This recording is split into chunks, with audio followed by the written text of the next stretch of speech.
Planning Board. We have a public hearing tonight, so we will begin with the Pledge of Allegiance. Ed, please. I pledge allegiance to the flag of the United States of America and to the republic for which it stands, one nation, under God, indivisible, with liberty and justice for all.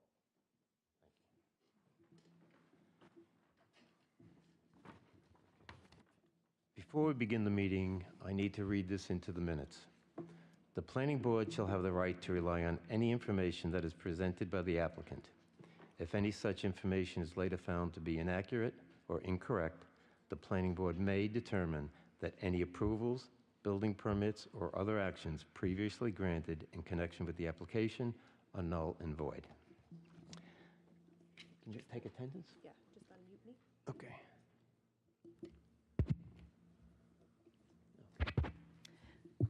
Frank Santos, Julianne Nolan, Jerry O'Neill, Present. Dan Truchin, Present. Ed Wynn, Present. Juan Leon, Present. James Vaccaro, Present. Greg Gaxiola, Matt Esposito, Rich Casey. Okay. Thank you. For the applicant? Let me.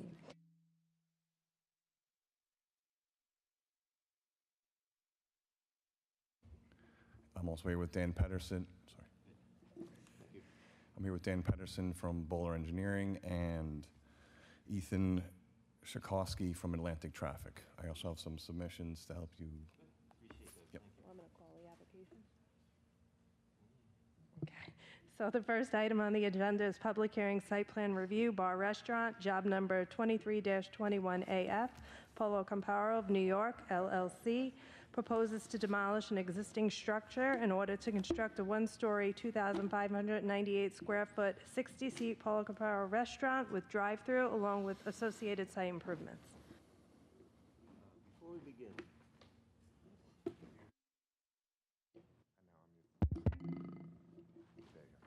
There we go. All right. Did you receive the memorandum from Commissioner Scelfo? Yes, I did. Okay. Did you review that with your clients? Yes, we did. And all the terms and conditions are acceptable? They are acceptable, yes. Okay. Thank you. Okay. Begin. All right. Thank you.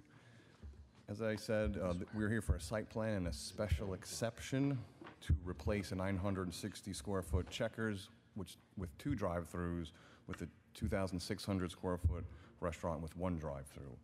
I've submitted to you an exhibit booklet, which will just take you through a little bit of the property. As you're familiar with the area, I'm sure, Exhibit 1 is showing the location of the subject property at 800 Broadway Avenue on 110, with the cross-section just south of Ritter Avenue. It is, as you can see, it's Route 110. There are significant amounts of fast food restaurants on this strip. We are replacing one with another. The Exhibit 2 is a tax map showing the size and location of the subject property. Exhibit 3 is the GIS photograph showing the existing conditions of the now defunct Checkers with its drive-through. We have site photographs as Exhibit 4 showing the existing conditions at the subject property.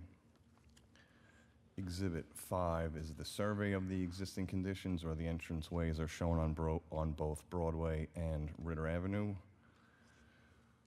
We have Exhibit 6 is the site plan, which I'm sure you've reviewed as part of tonight's hearing, but it does show the location. It's the second page. The utility plan showing the location of the entrance on Ritter, which is at the far east end of the subject property, which allows for stacking of the cars and to maximize the site's potential. We have Exhibit 7, which is the color elevations of the restaurant and what it will look like from all sides. We have Exhibit 8, which is the floor plan, because there was a comment in the planning staff's report about outdoor seating. There is no outdoor seating at the subject property because there's no place for it, and our floor plans have been submitted and updated to reflect that there are no outdoor seating. There is no outdoor seating. Exhibit 9 shows the locations to the north, which is the Taco Bell, which is currently directly across the street to the north. You have a vacant parcel of land to the south. You have the Gold Crust to the east across 110. And you have the residential home to the direct north of the subject property. As Exhibit 10, we've also included the prior approval by this board, Resolution 570, which was granted in September of 1999, which allowed for the checkers to exist under the same conditions of the special permit that we're requesting. I've also submitted to you which they call the brag book of Pollo Campero. I think it's illustrative as to what's the concept here. It is a fast food. It's a higher end type of chicken fast food. They have 5 operating restaurants on Long Island. They have one in Bayshore, one in Central Islip. There's one in Hempstead. There's one in Huntington, and there's one in Lawrence. So it's a known commodity on the island. I know it's the first one for Babylon, but it has been functioning well in these locations, and our clients are excited to bring this to Babylon. So we're looking forward to a favorable review by this board. I can go through the special criteria requirements after, but I do have Dan Pedersen to talk you through if you have any questions or to give you a real brief overview of the site, and then Ethan here is to discuss any traffic issues or concerns you may have. Thank you.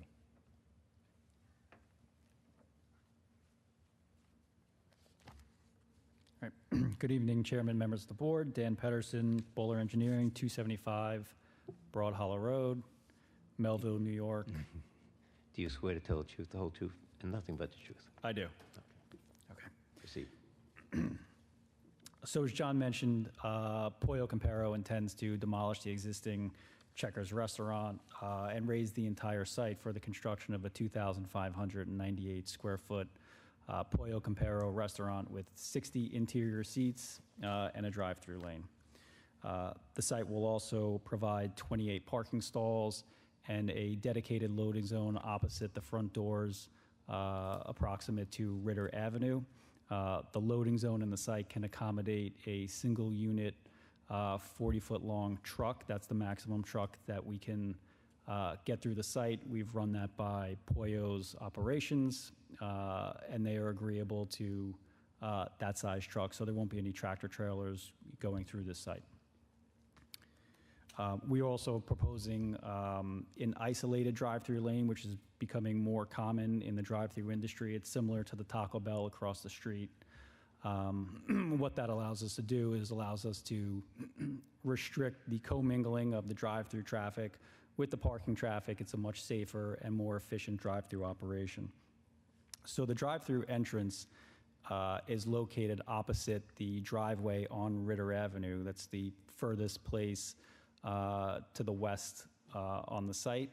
That allows us to have the longest drive-through possible on this site, and that equates to 13 vehicles in the drive-through lane. So as you enter, you will approach the menu board, which is at the 6th car from the order point, and that's strategically located. That's the most efficient location based on Pollo's internal kitchen operations. After you pick up the food in the drive-through, customers will have the option to exit the site and head south on Route 110, or recirculate back into the parking area where they can possibly park if they want to, or they can exit onto Ritter Avenue. You'll notice that all the sidewalk and curbing along the town right-of-way on Ritter Avenue will be replaced. That'll be brand new, and a significant portion of the sidewalk and curb along Route 110 will also be replaced. We are providing a new accessible route from the corner of Ritter Avenue and Route 110 into the site, as well as 2 bike racks that can accommodate 4 bicycles. The access will remain very similar to what is out there today. So customers that are accustomed to using the Checkers restaurant will be familiar with the access points here. The driveway on Route 110 will be in approximately the same location. It'll just be shifted south about 5 feet further from the intersection, and the driveway on Ritter Avenue will be shifted west further from the intersection than the existing driveway, which is it's actually a benefit.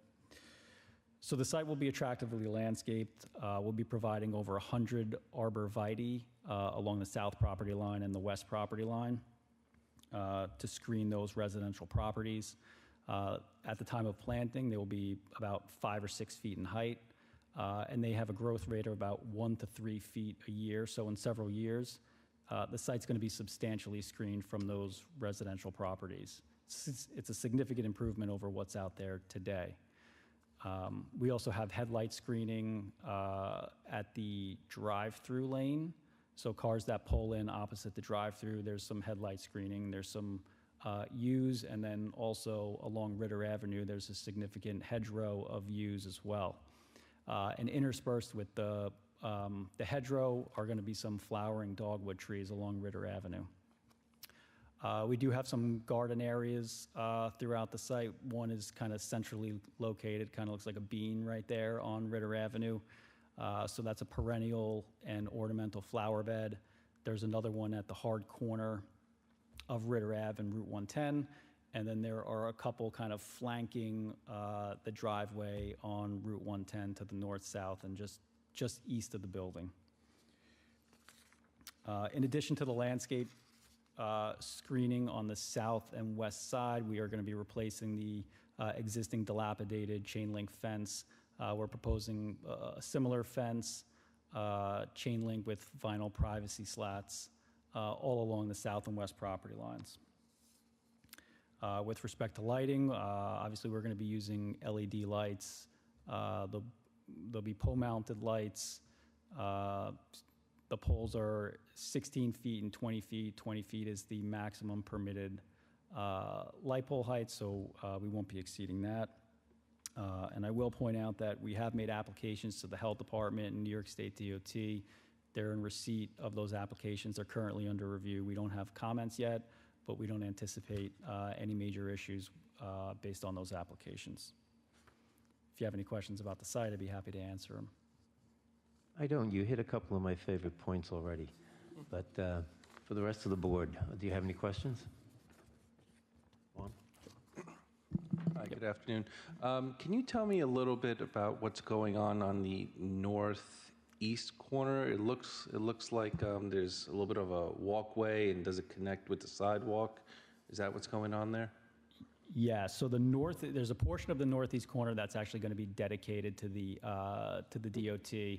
And then we have a sidewalk that cuts between Broadway, Route 110, and Ritter Avenue. And then that sidewalk eventually has a crosswalk that connects to the building. In that area as well, you'll see just to the kind of northwest of the ramp, we have 2 bike racks right there. So that's going to be like the pedestrian entry point to the site. Very good, thank you. Anybody else?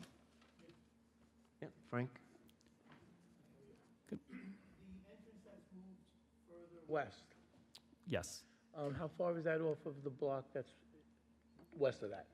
The main road that's west of that? Distance from County Line Road? Give me 1 second. I might be able to get that information for you. Yeah, we're at least a whole lot over.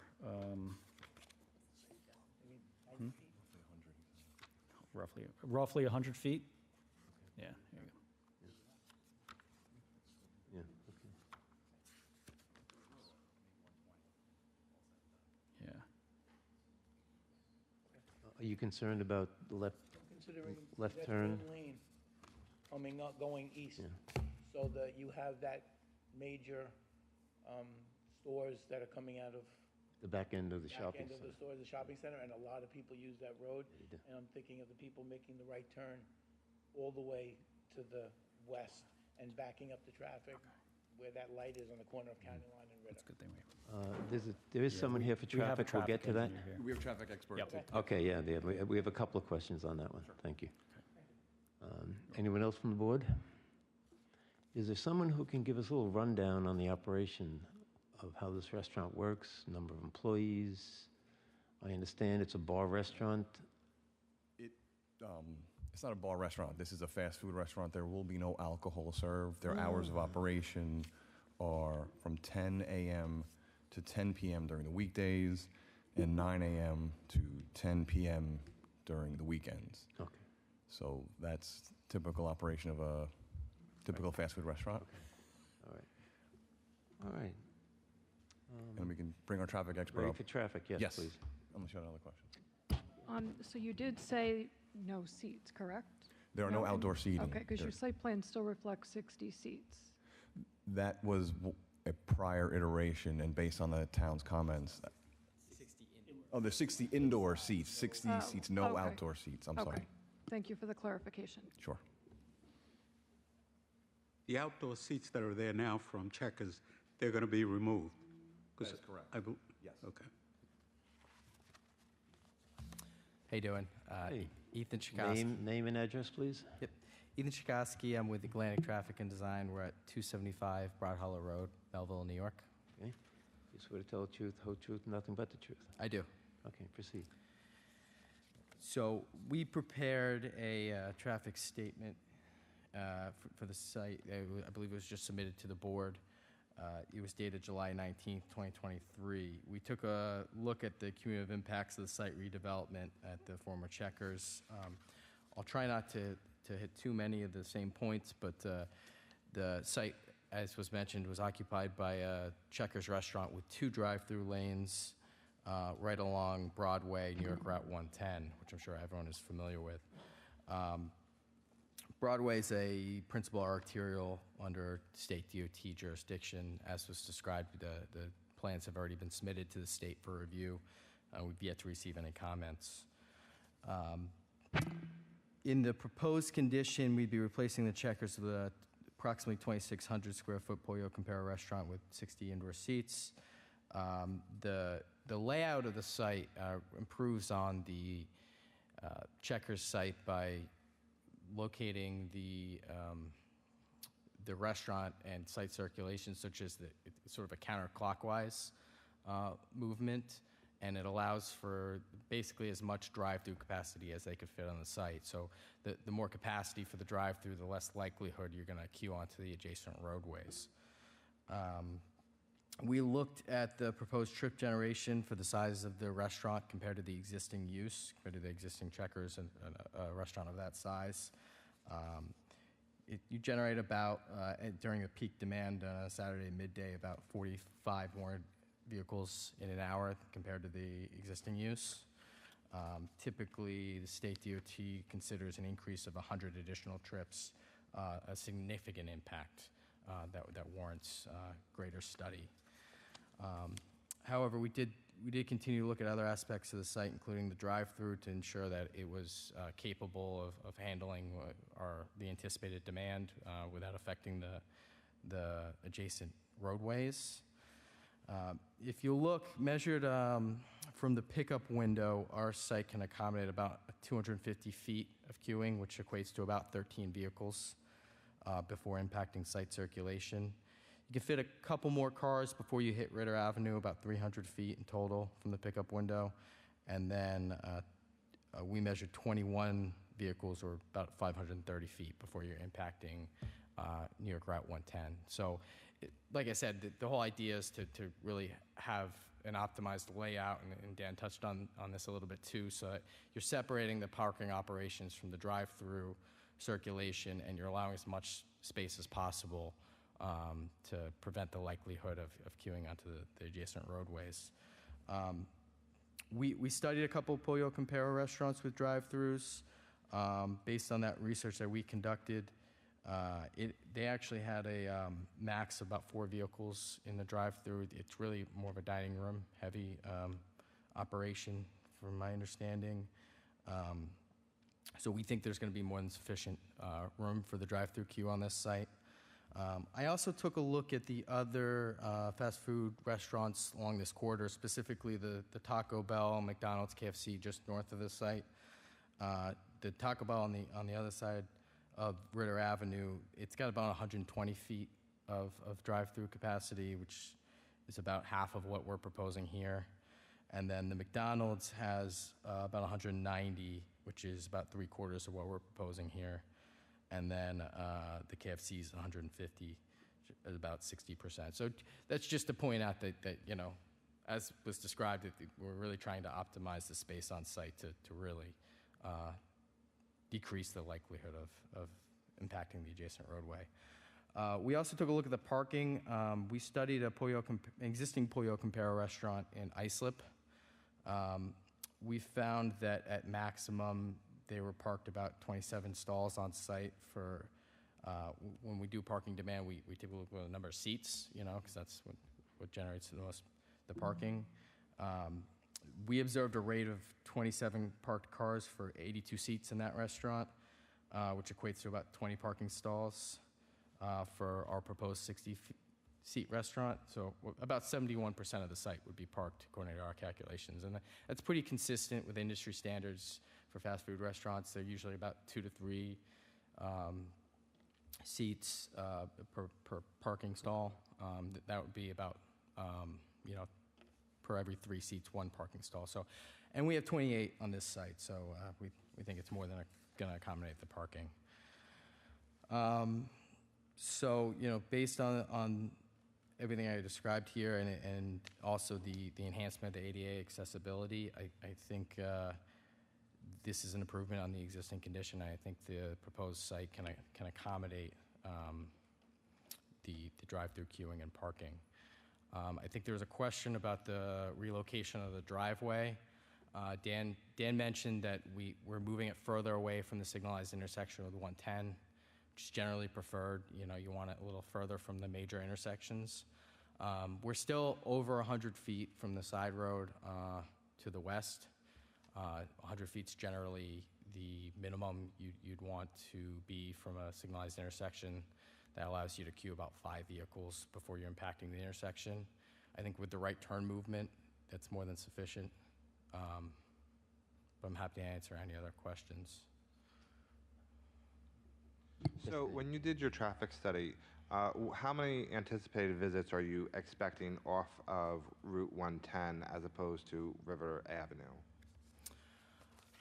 You know, at this time, we didn't get into that detailed distribution, but I would expect most traffic to come off of 110. They're going to come either northbound or southbound off of 110 and turn right into the site.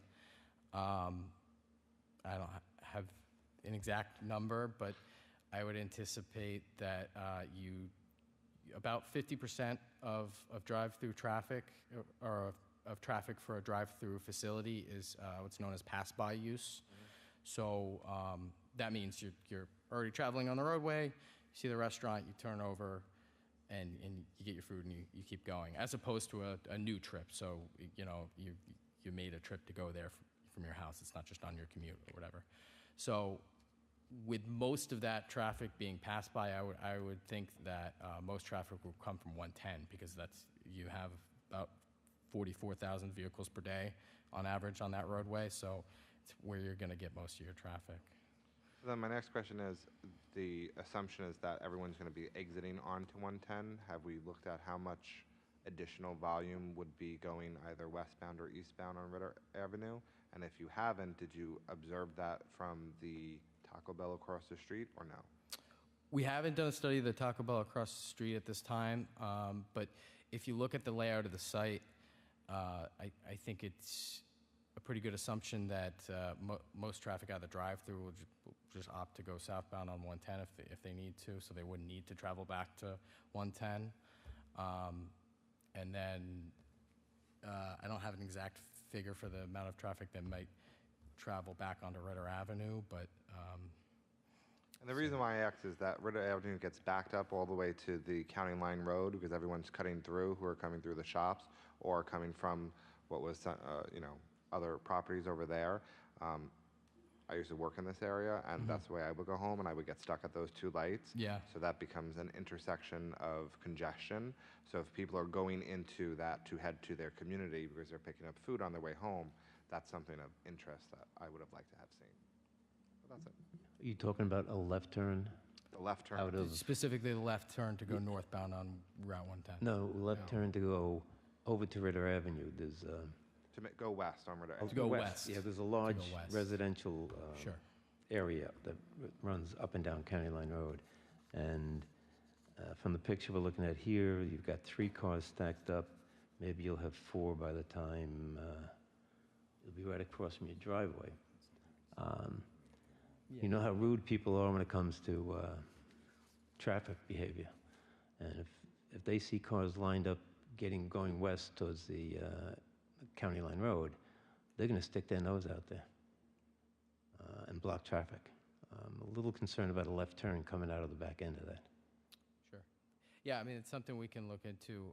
Like I said, it's also being submitted to State DOT for their review, so that they may be interested in the same. Does the state have anything to do with Ritter? Well, they control the traffic signal there, so. Oh, so they have both of them. Yeah, County the line. the traffic signal to the west, I believe, is a town signal, if I'm not mistaken. And the traffic signal on 110 is New York State DOT, but they'd be concerned with any queuing eastbound at their signal, you know.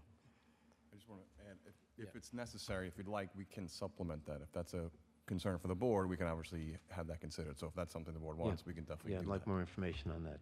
It looks potential. Sure. Okay. Yeah, Frank? On the queuing of the cars, Sure. just curious.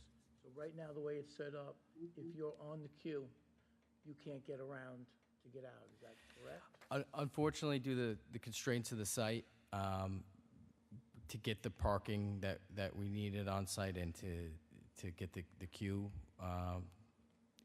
there is no bypass lane until you get to the end of the drive-through to bypass around the site.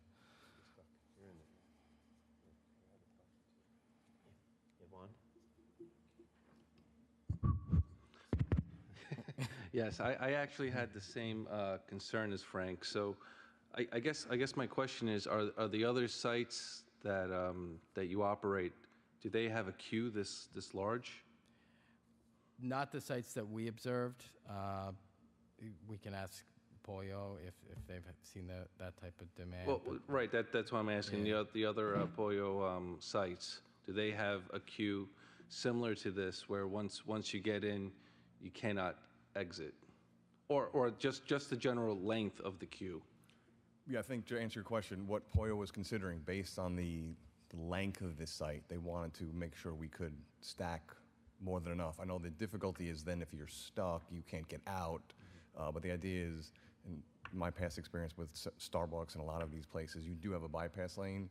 But in this situation, they'd rather stack the cars so that, you know, if you are stuck in the drive-through, I mean, it's not a lengthy process. I mean, they will move through the process quickly. The idea and our thought and Pollo's thought was to capture the drive-through so that you're not having that conflict with anybody else, and you're not having other problems with the parking lots. You kind of segregate them to the side, and they believe that this is a good design for their process and their product. Okay, so can you talk a little bit about the other sites, though? What's the queuing on the other Pollo sites? I'll turn that back to the traffic. Oh, okay. So currently, there are no Pollo drive-throughs on Long Island, but the sites that we studied, sorry, I have it here, but I have to pull it up. So of the 2 sites that we studied, they could accommodate between 7 and 8 vehicles Okay. on site. So this, you know, they just wanted to give as much capacity as possible. For Right, reasons I mentioned, understand. So I mean, just me as a parent, I'm thinking, you know, if I'm here and I'm on queue number 6 or 7 and the kids have to go to the bathroom, you're out of luck. If food is taking longer to come out of the restaurant and I'm running late for work, So that's too bad. we also looked at service times. That was a question I had, yeah. Do you have that information? Well, I don't have it for Pollo Campero as a whole, but for the studies that we did, you know, independently, we had between 1.5 minutes and 2 minutes service time, and that's, you know, from the order point to picking up your food and going. So, I'm sorry, it was. Yep. Sorry, I was confirming that was the right number. So between 1.5 minutes and 2 minutes. So, you know, it pretty Should be moving relative along. to industry standard, you know, it should help move you along as quickly as possible. You know, Well, medical emergency was the question, so I guess that would, if there was a medical emergency, you know, taking this idea of the stacking to an extreme with no escape, if someone had to get out of line. I do understand the concern of the board, you know, if there's a need to reconsider this. You know, this site was operating with 2 drive-throughs. We're now limiting it to 1. Food prep is quick. We do not anticipate, as was said by the traffic expert, for this to be a long wait in the process. The orders are quick, it's fast, you're moving. But if there's comments from your agency, I know we're here for site plan and special permit. You know, we did look at the code. Your drive-through regulations are not that clear, so we did the best that we could to try to capture this. Now, we've always been concerned about having a long queue, so people didn't have to back up onto the street. That's right. That's what my experience has been too. Okay, so now we have another issue with it. Okay. Any other questions from the board? Julianne? The trash receptacle that's in that back southwest corner? Yeah, it's a CMU trash enclosure at the southwest corner opposite the Ritter Avenue driveway. Is there any other place you could consider putting that so it's not up against a neighbor? The difficulty is really locating it so that a truck can easily get in and out. So it wants to be opposite a drive-through, so you can kind of either head right into it and then back out and maneuver through the site, or it really wants to be there. I think we've done a good job screening the westerly property line with that double row of arborvitae and the chain link fence and privacy slats, and we've done similar on the south property line. It's not the privacy I'm concerned about. I'm concerned more about rodents. You know, and I know you have the sign, your pylon sign is in the Southeast corner. southeast corner. Mm-hmm. Is there any chance that dumpster can go up there? Probably not. I don't think.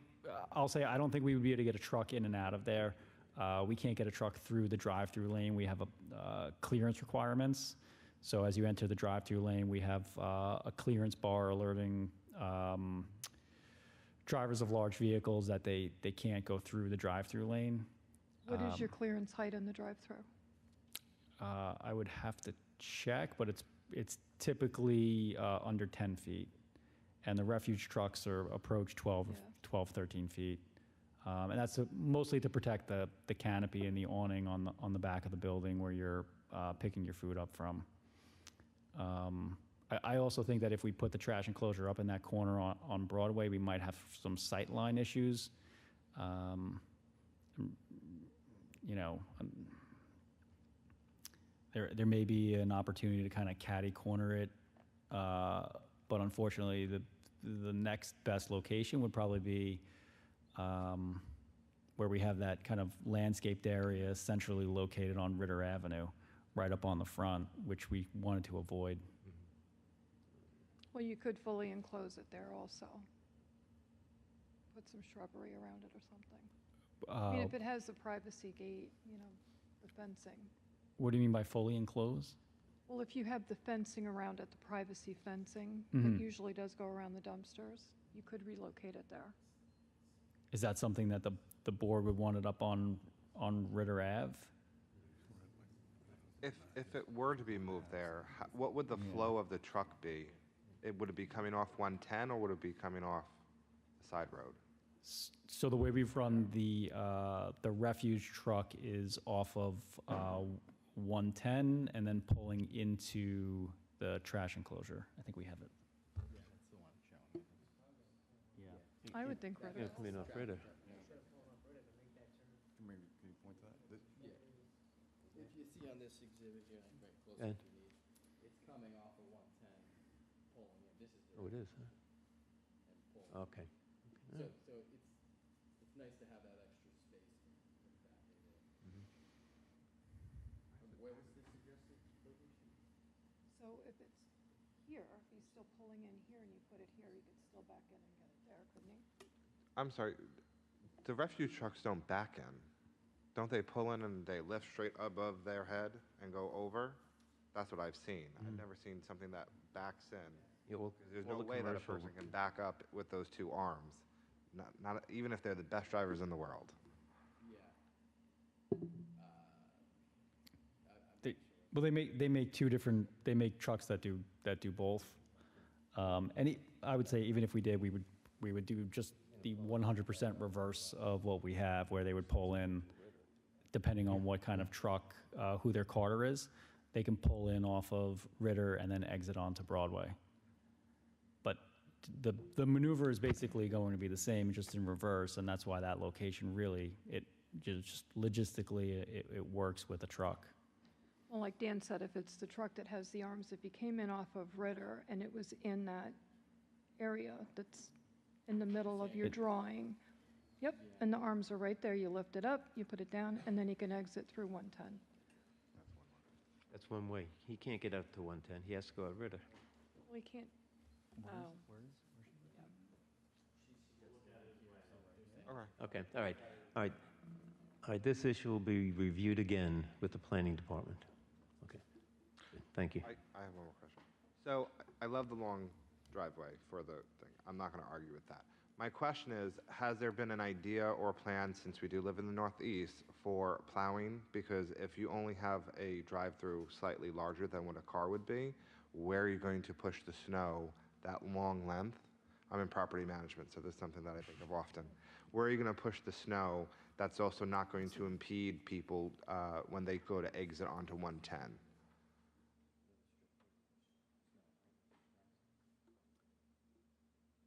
What's on the south side there? Along the strip. Doesn't have to be part of your plan, just something you should bring to your client to think about, please. Okay. Yeah, we'll talk to them about that. Okay. But All right. Any other questions from the board? Okay. One other point. Be my guest. Yes. Partially what you were discussing, I think there's a large buffer to the south, so that was one of the reasons for the constraint, but we can definitely look into expanding that a little bit. The only other comment I wanted to make, and then I'll turn it over to the public, was I know there was a comment about tractor trailers coming onto the site. There will not be any tractor trailers making deliveries. These are going to be the smaller box trucks, so you're not going to have that constraint. I know that was a comment that the planning staff had made, so I want to make that clarification. As you know, we were required 34 parking stalls. We are providing 28. You've heard that that's adequate. We are going to be required to seek a variance from the zoning board for that. So that was just one other item I wanted to bring to your attention. And then, based on the criteria of your code with respect to the special exception, in section, I have it here, 213-347, the use of the site, we believe, is reasonable and necessary and in harmony with the interest and general welfare of the surrounding community. This has been the site of a fast food restaurant for a number of years. We are replacing one with another. I think it's a little self-explanatory, but I wanted to make that point. Again, it is also consistent with the neighborhood character. This has been a fast food restaurant for a number of years. This will not prevent the orderly and reasonable use of the property as we have designed it. This is a suitable location, as we've discussed, due to its location on 110 with the amount of fast food restaurants in the area. And I believe that point 5 is regarding the traffic issues. I think that has been adequately discussed, and if we need to supplement it, we can, and I think that can be something we can also do. So thank you again for your time. Thank you. Thank you. Is there anyone in the audience that would like to have something to say? Yeah, I guess so. You came, you might as well. I submit, my name is Anthony Mignone from 886 County Line Road. I'm the second house off of Sutton State Parkway. Okay? A car went into my house last year. I've been working with the town a lot in regards to making that whole area safe. The thing I introduced to the town today, I think Rachel got a copy. I think you all have a copy of my email to her. Ritter Avenue and County Line Road cannot accommodate any more traffic. I'm all for this. It looks good. But the town has to do something about that intersection. We don't have crosswalks. Now, the people coming from the south heading north on County Line Road to make the right to go east on Ritter Avenue, all different times of the day, the traffic backs up. You said you live in the area, so I'm sure you've seen it. So if this is going to be done, the town has to do something about that crosswalk. Either do a raised crosswalk, change the handicap ramps, because right now it's on a diagonal, and I sent a picture in where people are walking with walkers in the lane of traffic. But from what I'm hearing, a lot of people from Massapequa and Farmingdale cut through the shopping center where Garrick Park is, drives down Ritter Avenue eastbound, and used to go into Checkers from Massapequa, not 110. A lot of cars do come in off of 110, but the people west of 110 use Ritter Avenue. People coming from the south, from County Line Road to head north in Massapequa, they use Ritter Avenue, County Line Road to go to 110, and they cut into the old Checkers. Taco Bell, there's a backup all the time when people try to come out and enter and leave, because people are idiots in driving. They don't know the proper way to drive. But now, I think that entrance, I'm sorry to say, the drive-through, is too close to Ritter Avenue, because there's school buses in the morning and in the afternoon over there, and that 110 backs up. There's gridlock when the traffic light is red. And people who want to turn into the new place, those people making the right-hand turn to go to 110, they're going to be stuck in the middle of the intersection because there's a car slowing down to try to turn into the parking lot. So I don't know, I mean, like I said, I'm not against it, but the town has to look into that intersection. We can't handle any more traffic. When Checkers closed, that intersection got a little bit better. Well, I think it was mentioned earlier that the DOT has to review all of this. Well, the DOT has nothing to do with Ritter Avenue and County Line Road. It's a town jurisdiction, because DOT is responsible for exit 32, the stop sign at Parkway exit, and on 110. But that's a town intersection. That's a town traffic light. Right. Okay, we've had some discussion on that, and we will certainly make sure it gets reviewed. Yeah. And on the plus note for these guys, Talk to us, please. I'm sorry to disagree with you a little bit, but that trash can where it's going to be, that's where the other one was. We have, I mean, we don't, with McDonald's and the Taco Bell, we do, some of us do have a problem with mice, but not rats. We don't really see the rats. But I know the other fast food places, their trash receptacles right up against the fence where Christie Manor is and some of the rear of the homes. Because right now, the dumpster where they want to locate it seems to be pretty good, and it's not going to interfere with what the area looks like. Appreciate your comment on it. Thank you. Okay. But now, one more thing, since you got me up here, I didn't want to talk. How would I find out what's going to be done with that intersection? We, I believe, are finished with hearings, or is it going to be another hearing on this?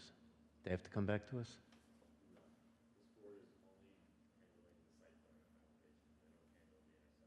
Okay, all right. What board would that be? Okay. You got that? Traffic Safety Committee? Yeah. Once a month they meet? Yeah. I'm familiar with them. All right, thanks a lot. Thank you, sir. All right. Nobody else? Any last thought? I think unless there's, are we going to continue the hearing with more information? I just want to understand, how the board wants to handle it. We're willing to do whatever I think you'd we're like. ready to close, unless you have anything to add. No, I think we're fine. I hope we've answered all your questions. Oh, Matthew, is there anything open? I'm sorry?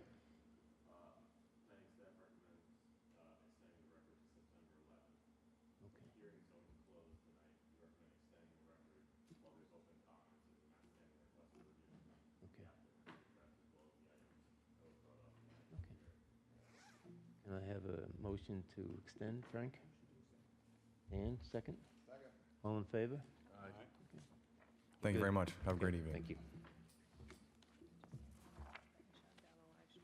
We are now shutting down the live stream, and we'll go into